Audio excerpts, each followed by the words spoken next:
This is the story of how a homeowners association stole the wrong piece of land. While I was deployed overseas serving my country, the HOA decided my property was up for grabs. What they didn't know was, I had power, resources, and friends in very high places. In the end, they didn't just lose a legal battle. They lost everything. Their community, their homes, even their precious clubhouses. This is how the US military helped me repossess an entire subdivision. Greater than my name is James. I'm a 32-year-old Army veteran. 3 years ago, I got deployed to the Middle East for a long-term classified assignment. Before I left, I made sure my affairs were in order. I owned about 12 acres of wooded land just outside a growing suburb. It was peaceful, undeveloped, and mine-free and clear. I had inherited the land from my grandfather. That property had been in my family for generations. It was my little slice of America I'd fight to protect, literally. Greater than while deployed, I rarely had access to my personal emails or mail. I trusted that my property was safe. But what I didn't know was that the local HOA next to my land had their eyes on it for years. Apparently, they had plans to expand their subdivision, and they considered my land an eyesore. Greater than without warning, without permission, without legal ownership. They sold it. Greater than when I finally returned after 14 months of deployment, I drove out to my property to unwind and relax. But what I saw made my heart drop. Greater than my entire land was gone. Flattened. Trees were cut down, the old barn was demolished, and roads were paved over.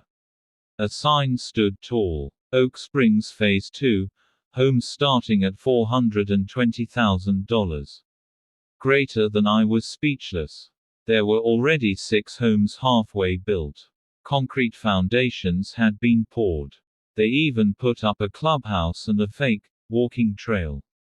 On my land. Greater than I drove straight to the county office. I pulled every deed, sale record, and zoning permit. That's when the full picture came into view. Greater than the HOA filed a quiet title action while I was deployed, claiming I had abandoned the land. They used my absence to argue I was unreachable and refused certified letters I never received.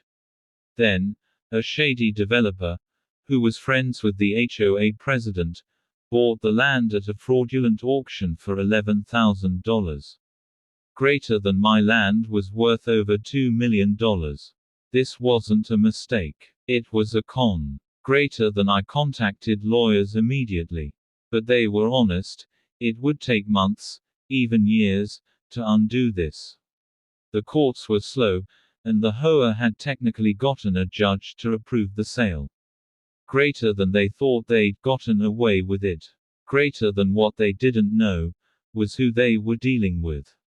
You see, I had friends in the U.S.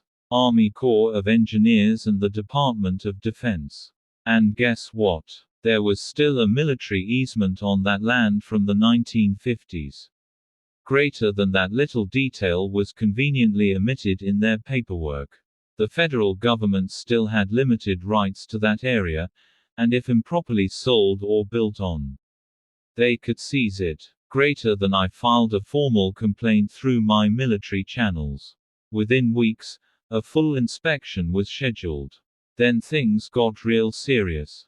Greater than on a rainy Thursday morning, 6 black SUVs and 2 military Humvees rolled into Oak Springs.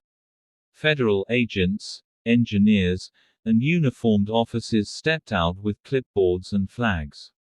Residents watched in confusion as areas were taped off. Greater than a week later, the HOA president received a legal notice. Cease all construction. Vacate property within 14 days. Greater than the U.S. Army was officially repossessing the land. Greater than, and not just the 6 houses under construction. It turned out the developer had built over 1.3 acres outside their legally owned land, violating both civilian and military zoning lines. The military declared the entire Phase 2 development void and illegal. Greater than it was now a federal matter. And federal cases move faster when national security, fraud, and military easements are involved. Greater than chaos erupted in the community. Realtors were sued. Buyers demanded refunds. The developer was arrested for falsifying documents. The HOA board members were investigated for fraud and conspiracy. Greater than residents were furious. They turned on the HOA, filing lawsuits, attending emergency meetings, and demanding resignations. Within 3 months, the entire board had stepped down or been removed. Greater than as for the subdivision. Phase 2 was bulldozed. The foundations ripped out. Every illegal structure was demolished under military supervision. The clubhouse was